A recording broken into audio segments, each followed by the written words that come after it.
రోమిలకు రాసిన పత్రిక 13వ అధ్యాయము 12వ వచనం. రాత్రి చాలా గడిచి పగలు సమీపంగా ఉన్నది గనుక మనం అంధకార క్రియలను విసర్జించి తేజస్ సంబంధమైన యుద్ధోపకరణలను ధరించుకుందాము.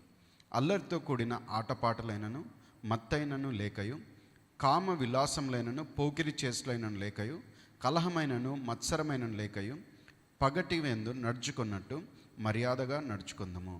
మరి దేవుని యొక్క రాకడ సమీపంలో ఉన్నది. మనము దేవుని యొక్క బిడ్డలుగా ఈ లోకంలో మరి చక్కని ప్రవర్తన కలిగి, భక్తి కలిగి, విశ్వాసంతో జీవించాలి.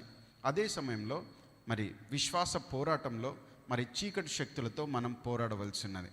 అందుకని తేజస్ సంబంధమైనటువంటి యుద్ధోపకరణలను మనం ధరించి మరి అపవాది సంబంధమైన, పాపపు సంబంధమైన, లోకపు సంబంధమైన ప్రతిదీ కూడా విసర్జించి ప్రభువుకు మహిమకరంగా ప్రతి ఒక్కరు జీవించుదురుగాక.